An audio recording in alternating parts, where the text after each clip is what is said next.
Why do we always feel lonely?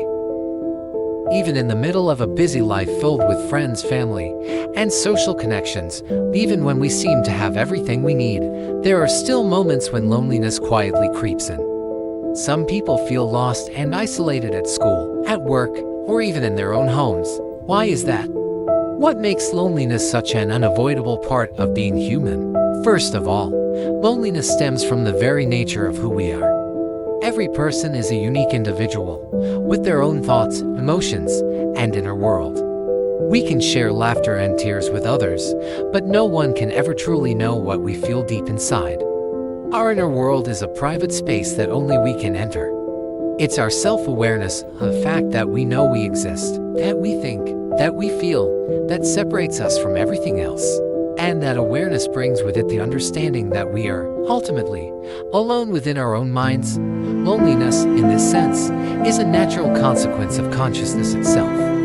No other creature experiences loneliness quite the way humans do, because only we are aware enough to recognize our own isolation. But loneliness also comes from our deep need to be understood and loved, a need that isn't always met. We don't just want people around us. We want to be seen, heard, and understood. Yet even those closest to us, parents, friends, lovers, can't completely grasp every corner of our inner world. When we're in pain, others may comfort us, but they remains inside. When we're happy, no one else can feel that joy exactly as we do. This inability to fully connect means that a small part of us will always remain alone, no matter how close our relationships are. In modern life, this feeling has only grown stronger. We live in a world shaped by technology, where social media makes it easier than ever to communicate, but harder to truly connect. We can message dozens of people in a day, but have no one we can really open up to. We post photos, stories, and updates, but they're often edited versions of ourselves, polished and filtered to look better than the truth. These connections can feel hollow, leaving us emptier the more we scroll. The more we interact on the surface, the more we realize how rare real connection has become. And when the day ends, when the phone is turned off and the room goes quiet, we feel the emptiness that no amount of likes or messages can fill. The pressure of modern life adds another layer. Our culture celebrates success, strength, and perfection. We're expected to always look happy, confident, and put together. But behind those smiles, many people are exhausted, anxious, and afraid of being judged, afraid of showing weakness. So we hide it. We put on a brave face, pretend to be fine, and keep moving forward. Yet the more we pretend, the farther we drift from our true selves. And that distance between who we are and who we pretend to be is one of the deepest forms of loneliness. Sometimes, being surrounded by people doesn't cure loneliness, it makes it worse. Because we can't be authentic with them.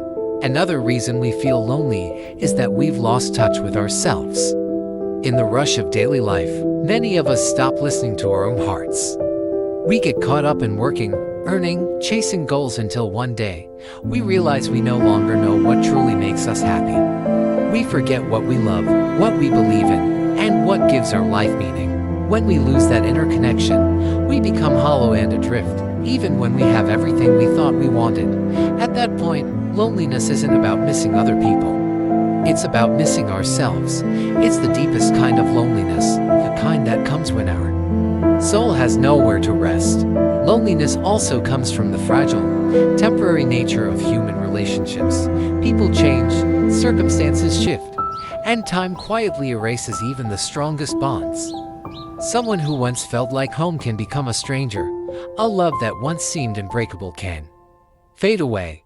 Those losses leave empty spaces that no one else can fill. We come to realize that no one can stay with us forever, and even when we're surrounded by people, that knowledge can make us feel profoundly alone and away. Loneliness is the price we pay for love and connection. Only by caring deeply can we feel the ache of losing what we love. Yet, loneliness isn't entirely a curse. It can also be a sign that our soul is alive, that we're feeling, reflecting, and searching for meaning. If we learn to sit with it, loneliness can become a teacher. It gives us time to look inward, to understand ourselves, and to rediscover what truly matters. In those quiet, solitary moments, we may begin to see that being alone doesn't always mean being lonely. It's in solitude that we finally reconnect with ourselves, with others, and with the simple beauty of being alive.